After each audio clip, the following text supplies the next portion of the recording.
Good morning students. कल हम लोगों ने इलेक्ट्रिक डाइपोल के बारे में पढ़ना शुरू किया था।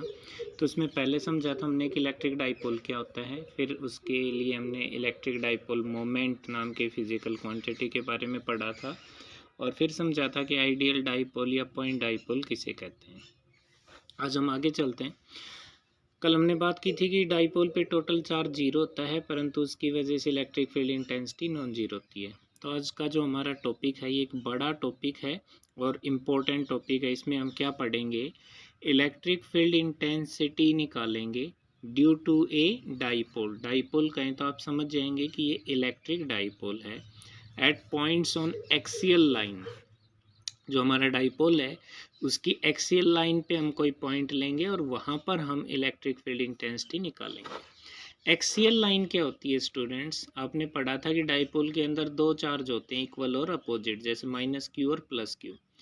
तो वो लाइन जो उन दोनों चार्जेस को मिलाने वाली लाइन है, उसको अगर हम आगे की तरफ बढ़ा दें तो वो जो लाइन है वो कहलाती है axial line of the dipole.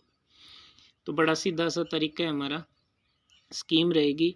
सबसे पहले हम एक इलेक्ट्रिक डाइपोल कंसीडर करेंगे, फिर उस इलेक्ट्रिक डाइपोल की एक्सियल लाइन पे हम एक पॉइंट मानेंगे और उस पॉइंट पे इलेक्ट्रिक फील्ड इंटेंसिटी निकालेंगे। और स्टूडेंट्स इसमें हम सुपरपोजिशन प्रिंसिपल का यूज़ करेंगे। आपको याद होगा कि हमारे पास यहाँ डाइपोल में दो चार्ज हैं, तो हम क्या करेंगे, पहले दोनों चार्ज की वजह से अलग अलग इलेक्ट्रिक फील्ड इंटेंसिटी निकाल लेंगे और फिर टोटल निकालने के लिए उनका वेक्टर सम कर देंगे।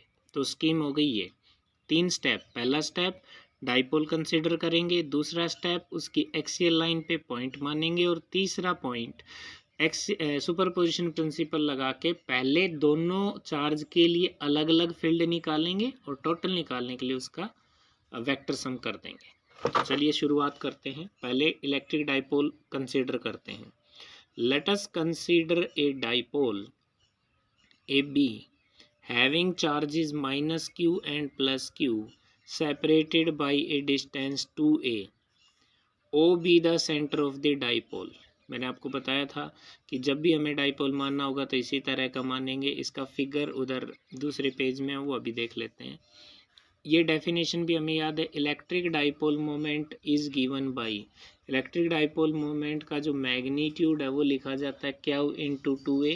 क्यू यहाँ पे जो चार्ज हैं डाइपोल के उनका मैग्नीट्यूड है और 2a है उनके बीच की सेपरेशन।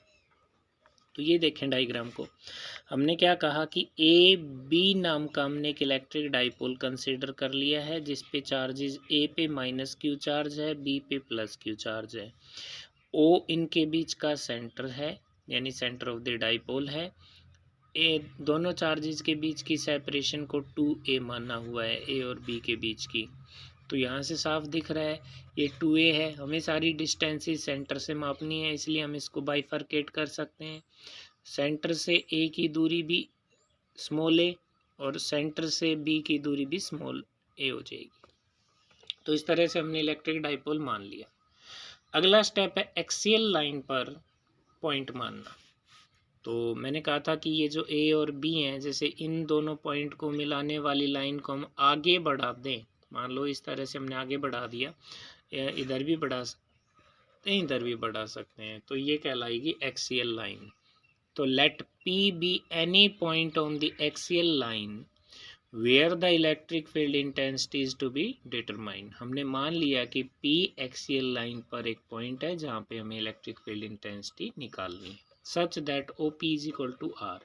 यानी हमने ओ पी है पॉइंट एक्सियल लाइन पे और है centre of the dipole.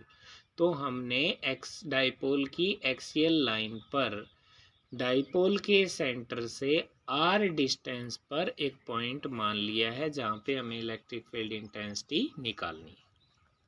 Figure में देखें, ये पी पॉइंट है और इस पी पॉइंट की डाइपोल के सेंटर से जो डिस्टेंस हमने मानी है वो आर मान रखी है। तीसरा स्टेप जो अब मेन स्टेप पे बताया था कि अब हम क्या करेंगे, पहले हम दोनों चार्जेस की वजह से अलग अलग इलेक्ट्रिक फील्ड इंटेंसिटी निकालेंगे और फिर टोटल निकालने के लिए उसका वेक्टर सम कर देंगे। तो चलिए मान लेते हैं, let E1 be the electric field intensity at point P due to charge minus Q. हमने मान लिया कि ये जो ए पॉइंट पे रखा हुआ चार्ज है माइनस क्यू, इसकी वजह से electric field intensity at point P है, उसको हमने E1 मान लिया। ठीक है, बाकी नेक्स्ट वीडियो में।